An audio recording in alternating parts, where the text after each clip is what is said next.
Good morning, YouTube, and welcome to the Reptile Barn.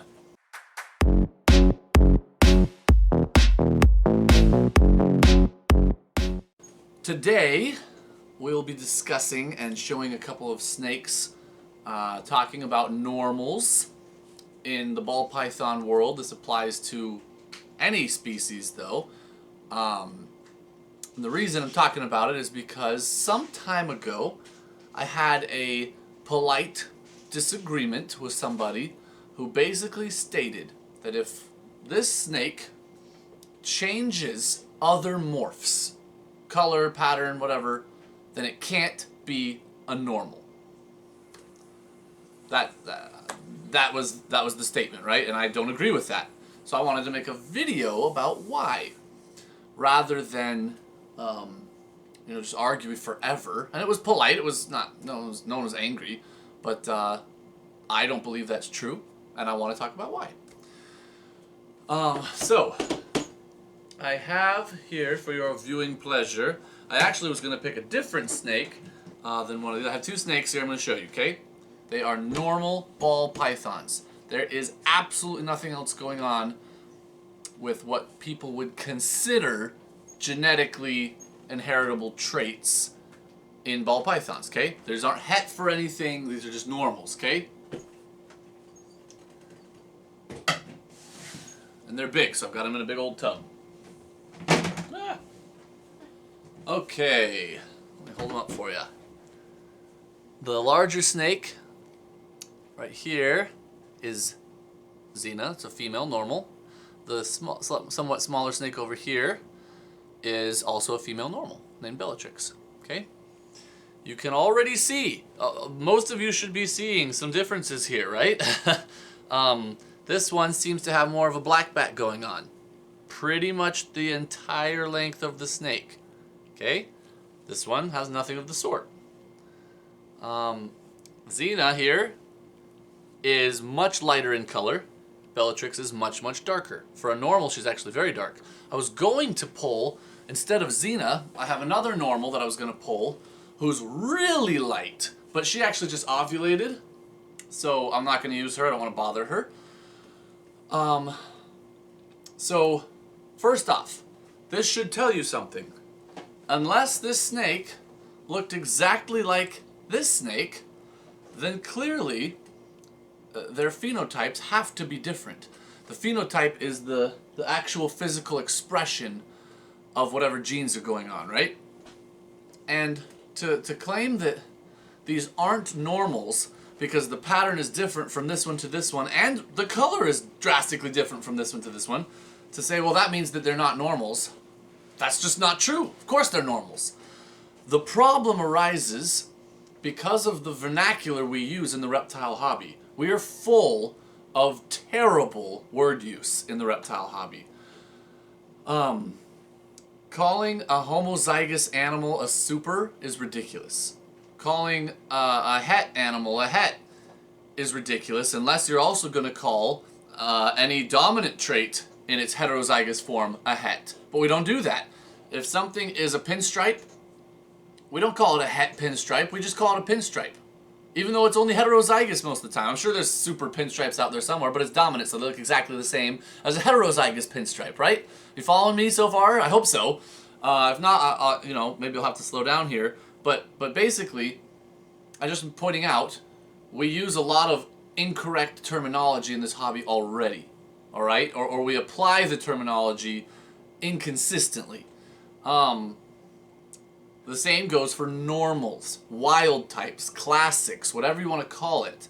A ball python without any known Mendelian genetics going on, okay? The Mendelian Genetics, those famous experiments that Mendel did, where he showed that, there's dominant inheritance, there's recessive inheritance, and we know that there's codominant inheritance, incomplete dominant inheritance, but these are traceable. You can draw out your most basic Punnett square and easily track the statistical likelihood of any given trait passing on, right? Depending on the parentage. That's a Mendelian trait. it's controlled by one single gene for whatever the protein is that is, in snakes, we're really only interested in color and pattern in the skin pigmentation. That's it. Of course, there's a zillion other traits, thousands of other genes doing things, but we're not interested in any of those, right? We don't really line breed ball pythons for personality. We don't really breed them for size. We don't, all these other things that are, of course, genetically controlled. We're not worried about those. So maybe some of those other things are Mendelian, and we just haven't realized it. But when we're talking about morphs in the ball python world, we're really just talking about Mendelian traits that control for proteins that affect color and pattern. That's it. That's all we want to hear.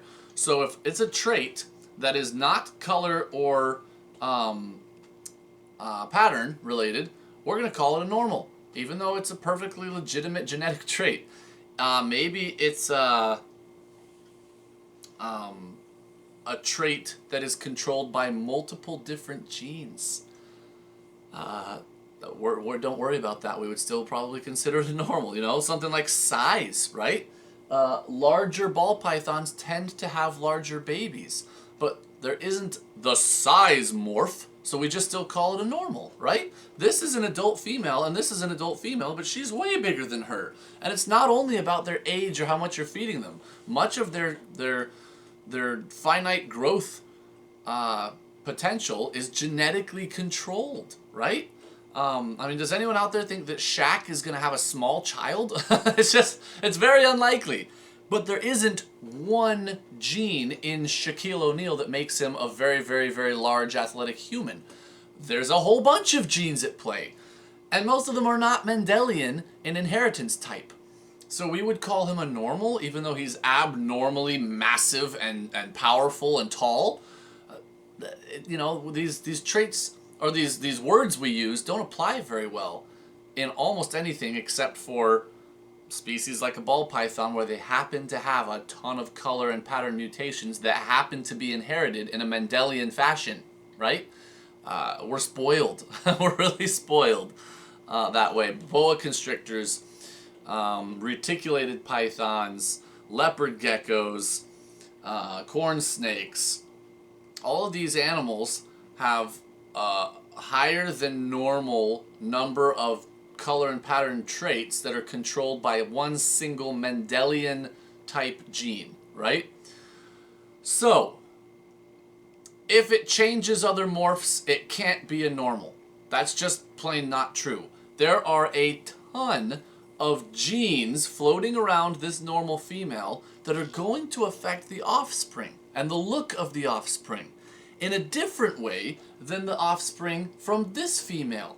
If I bred a super pastel male to this female and the same super pastel male to this female, every single baby must be pastel, right? Because the dad was a homozygous pastel animal. Every single baby's getting their pastel gene from that dad, so they can't differ in the pastel gene, but they're going to look different from each other. The babies from this mom are going to get a bunch of genes inherited from her non-Mendelian genetic code, and the babies from this mom are going to look different because they got a different set of genes that just aren't part of the Mendelian stuff that goes on with the color mutations. So this normal mom is going to affect the look of the offspring that are all pastel in a different way than this normal mom is going to affect the look of the babies. The look meaning the phenotype, right? So the next thing this person said was, you can name a morph, something like Russo. He's like, it looks exactly like a normal, but it isn't. That's why it's a morph, because it affects these other morphs when you mix them together. Well, first off, that's not true. A Russo isn't a normal. Someone with a really, really good eye can pick them out, right? You breed a heterozygous Russo, so a het Russo, even though it still has a look, to a normal, half the babies come out Russo, half the babies come out normal. Somebody with a good eye is going to be able to pick out the Russos from the normals. They do look different. It's just subtle, It's not extreme like a banana, right? No one's gonna mix up a banana with a normal. And so that first statement is not true. It doesn't look like a normal. It looks like a Russo because it is a Russo.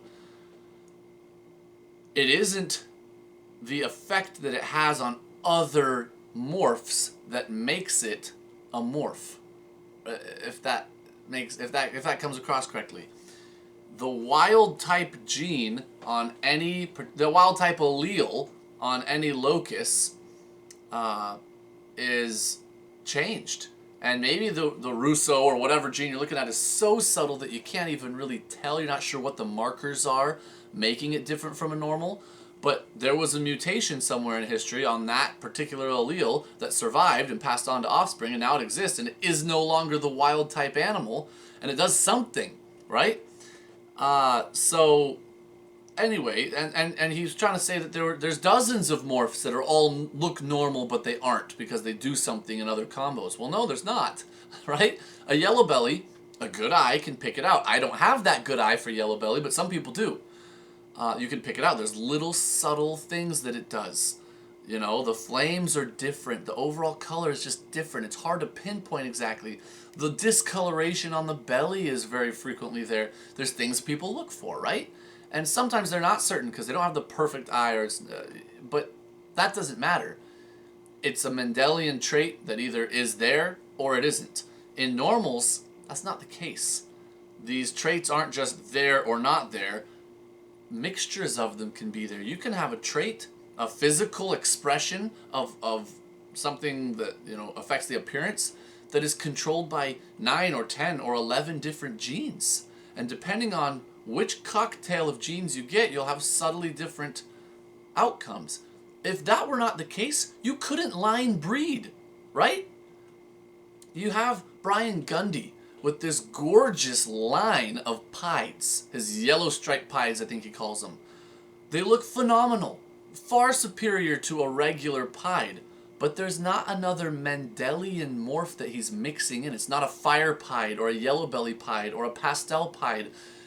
There's nothing else Mendelian. It's just that his line, he has bred for a specific look. He can't pinpoint which genes he has been concentrating over generations in order to make these pieds look better than normal pieds. He can't do that because they're not Mendelian, and we haven't genomed the entire snake, the ball python, you know, we haven't mapped the whole genome, so he can't just go in and pinpoint, oh, it's these 12 genes that are affecting my pieds so much. He doesn't know that. He's just line breeding. He's holding back the ones that look the best, that clearly have some sort of genetic combination that's affecting the look of his pieds, but those are all part of the normal genes, right? He's never mixing in other Mendelian traits. It's not a banana pied, it's not a whatever pied, it's just a pied, right? And now he can take this really excellent line of pieds, these yellow striped pieds, and he can mix them into something else. And he can make really exquisite,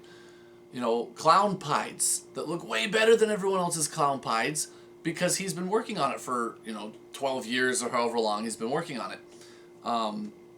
But he's not using another morph. You wouldn't go to him and say, oh, well, this other parent that you're using to throw these really nice high white yellow pieds, it must have another morph in it. No, not morph in the sense that you're thinking. Morph that we, you know, erroneously use that word. There isn't anything else. You know, you can't say, oh, is it recessive or is it dominant? Well, it's neither one. It's not recessive or dominant. It's not inherited in that fashion. It's just other genetics doing genetic things. Mendelian genetics are relatively rare. Not everything is controlled by just something recessive or dominant or codominant, right? Or incomplete dominant, which I think in ball pythons is more the correct term. Regardless, I never call anyone out on this channel by name. I don't do that, and there's no need in this case because there was nothing rude, there was no attacks, there was no nothing. I just wanted to make my opinion on this clear. And I'm not a trained scientist. You know, I took a few genetics classes in my major, but I'm not qualified to come and teach you guys all genetics. I just feel like this concept is basic enough that it ought to be understood by more people in the hobby. You know, we have people mixing seven gene combos together now in ball pythons.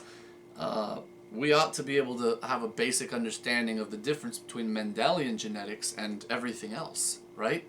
There ought to be more people line breeding ball pythons. You know, you get these animals that it's a pastel. It's just not a very good one. It doesn't look very pastel-y. You know, the gene is there. It's just all the other genes that are also present are making it look browner and not as pretty, not as bright, not as clean. If we were to line breed, we ought to be able to come up with a pastel that is just neon yellow, right? I'm sure that we could do it. Absolutely we could do it. It wouldn't even take that many generations. But we don't do it because we're mostly just interested in combining morphs together that already exist and that are Mendelian in nature. That's what we want to do. That's what I do. You know, I'm not sitting here line breeding ball pythons, but it's a shame because we could make these combos that already exist look way, way, way, way better. And when you put that much work into something, it pays off in the end. You know, mostly just for you as a hobbyist and your enjoyment of your breeding projects, but also even financially. If that's your only concern, yes. A better clown can sell for more than a not so great looking clown. Not that the animal is of lesser intrinsic value. It can be a spectacular, beautiful, wonderful animal. But if you're you know, in the dog world or many other animals, they breed for the betterment of the breed, right? They can get real snooty about it. I don't want to get to that level, but you end up with these animals that have generations of maybe good hunting instincts or really good conformation. Their body type and shape and whatever you're looking for is just perfection, you know, whereas if you never line bred, they'd be all over the place in shape and size and behavior and whatever else. And I'm not really interested in all these generations of inbreeding where it's, you know, sibling, parent to offspring, which becomes more and more necessary with really intense line breeding projects.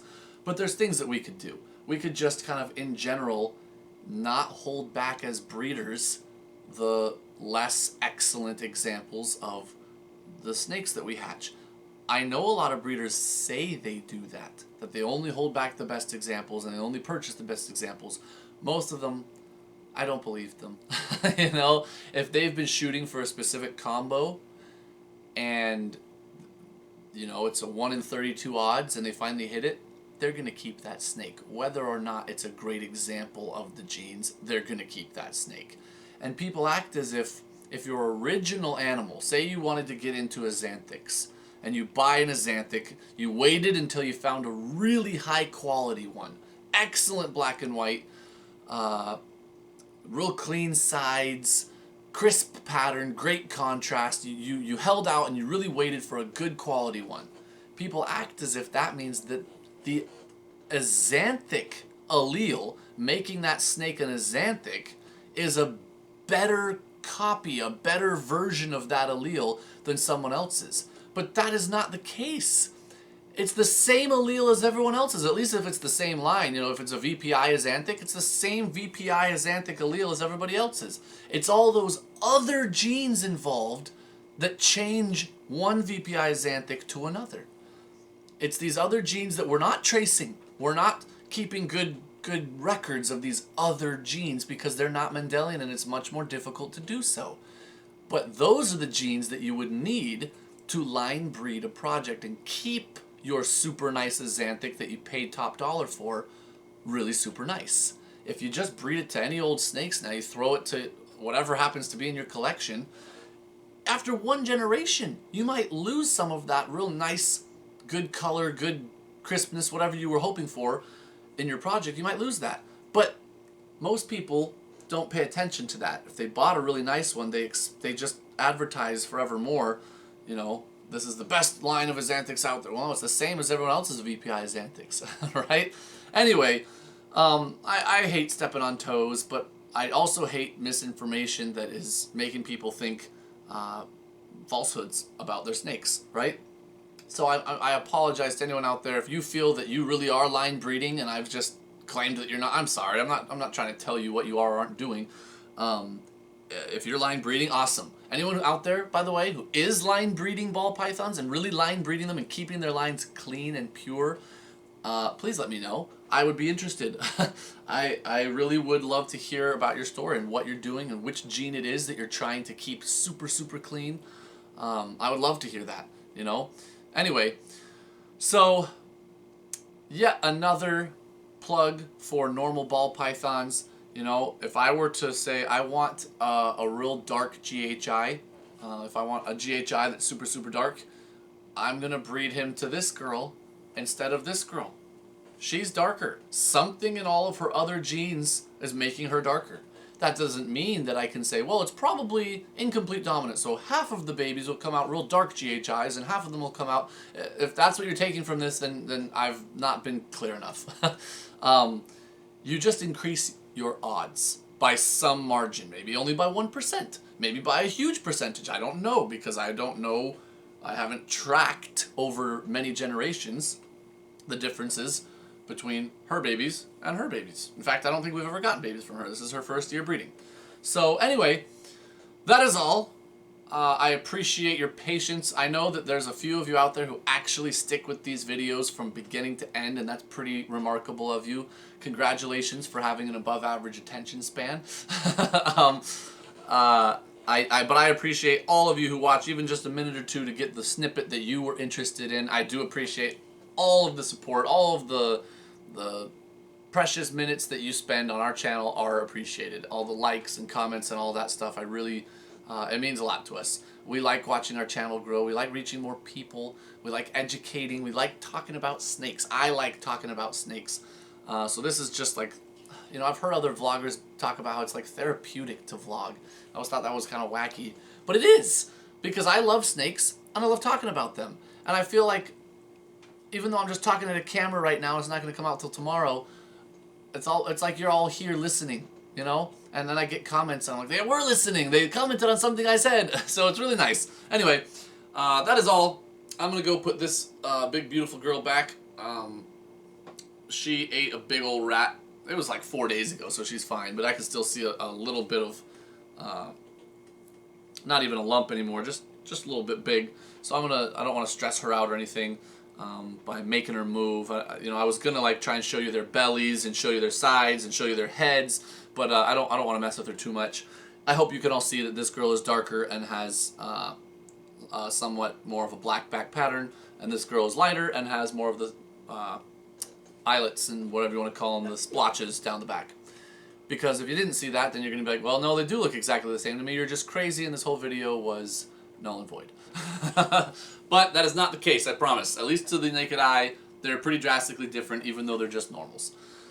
So thank you so much for watching, and until next time, we are the Reptile Barn.